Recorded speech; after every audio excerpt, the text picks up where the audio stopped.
Allah memusnahkan riba dan menyuburkan sedekah. Di dalam Quran surat Al-Baqarah dijelaskan ayat 276. Allah memusnahkan riba dan menyuburkan sedekah. Kata memusnahkan ini dalam bahasa Arab itu adalah yamhaku.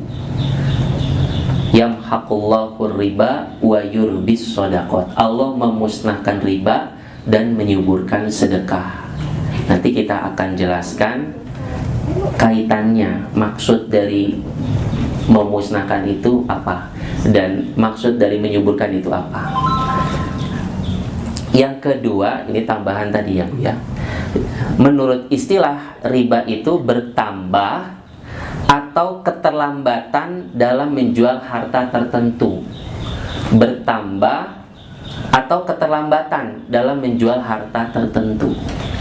Nanti kita konfirmasi maksudnya keterlambatan itu di mana. Itu ya. Jadi kita perlu ketahui dulu di awal bahwa riba secara istilah itu adalah bertambah atau keterlambatan dalam menjual harta tertentu.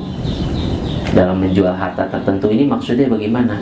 Misalnya kita menjual emas, dengan kita jual emas kita terima rupiah. Kita jual emas hari ini, emas kita sudah diserahkan, tetapi terlambat penyerahan uangnya besok. Nah ini namanya juga riba. Itu ya Bu ya.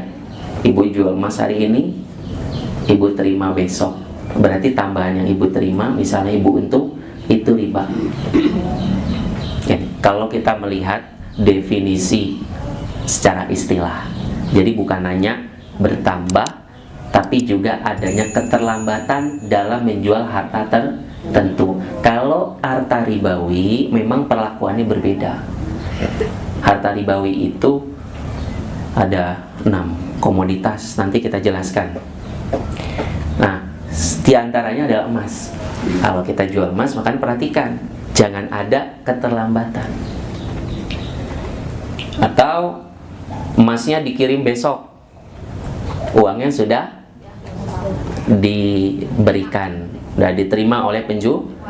Itu juga keterlambatan. Bagaimana hukumnya?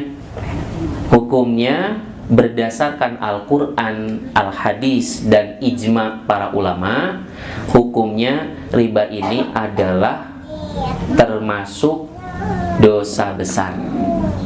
Bukan dosa kecil nih Bu, dosa besar. Dan juga riba termasuk 7 dosa yang membinasakan. Oleh karenanya kita jaga diri kita dan keluarga kita dari riba. Allah tidak pernah mengumumkan perang di situ, di dalam ayat. Allah tidak pernah mengumumkan perang dalam Al-Quran terhadap pembuat dosa apapun, tidak pernah, kecuali dosa yang memakan riba. Kita perang dengan yang memiliki bumi, langit, gunung. Bayangkan Bu, pakai senjata apa? Kalau perang dengan orang yang mempunyai bumi, langit, dan gunung dan seisinya, kita mau menggunakan senjata apa? Kapan perangnya? Di akhirat. Kepastiannya adalah di akhir adalah neraka. Di padang mahsyar berarti dia mengizinkan perang dengan Allah. Padang mahsyar. Maka di akhirnya adalah neraka dan kekal di dalamnya. Siapa yang menghalalkan hukum riba bahkan divonis kafir, keluar dari Islam. Karena apa? Karena dia telah mengingkari kewajiban yang diketahui seluruh umat Islam. Adapun orang yang melakukan riba tanpa menganggap hukumnya halal, divonis fasik. Orangnya fasik, rusak. Oleh karenanya kita tidak bisa berdebat lagi kecuali sudah jelas di situ hukumnya haram dan dosa besar. Cuma kita sekarang mau mempelajari apa riba itu, jenis-jenisnya bagaimana, contohnya bagaimana. Bahkan Al-Mawardi berkata tidak suatu agama samawi selain Islam, samawi ini selain Islam ya, seluruh agama samawi pun menghalalkan riba. Jadi nggak ada. yang menghalalkan riba. Seluruh agama samawi selain Islam itu juga sama, tidak ada yang menghalalkan riba. Allah berfirman menjelaskan syariat umat-umat terdahulu di dalam surat An-Nisa ayat 161, dan disebabkan mereka memakan riba padahal sungguhnya mereka telah dilarang daripadanya. Jelas sudah ya hukum riba ini, maka kita harus mengetahui bagaimana prakteknya, Bu.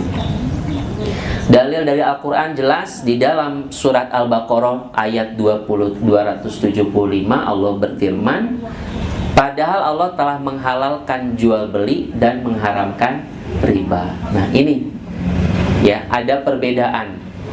Allah menghalalkan jual beli, mengharamkan riba. Jadi sudah, kalau kita mau mengembangkan harta kita, mau harta kita berkah, mari kita melalui pintu jual beli. Berarti bagaimana caranya? Kita harus mengetahui di dalam jual beli hukum-hukumnya. Di antaranya adalah kita pastikan syarat jual beli terpenuhi. Kita pastikan rukun jual beli terpenuhi. Ini sudah solusi, Bu. Ya, jadi yang boleh, yang halal adalah jual beli, yang haram adalah riba. Misalnya kita pengen beli kulkas, ya kan? Kita bilang ke tetangga, saya butuh duit. Buat apa? Beli kulkas, pinjam. Kalau akadnya pinjam, ya mengembalikannya sama 5 juta. Tapi kalau misalnya tetangganya memang mau keuntungan, ya dia beli kulkas dulu tetangganya. Iya kan? Beli kulkas, ya sudah, kalau sudah beli kulkas, nih kulkasnya saya jual kepada Anda. Saya beli 5 juta, saya jual 5,5 juta. Mau nggak? Mau, sepakat, deal, halal. Tambahannya halal. Itu yang disebut jual beli. Ada penjual, ada pembeli, ada barang, ada harga, ada sigo atau akad di situ. Saya jual, saya beli. Sempurna. Ini yang dihalalkan. Jadi ibu-ibu pastikan ketika ibu-ibu bertransaksi, apa ini akadnya nih? Kalau jual beli, ibu dikasih apa? Dikasih barang atau dikasih uang? Pastikan. Ya, kalau dikasih barang yang terjadi jual beli.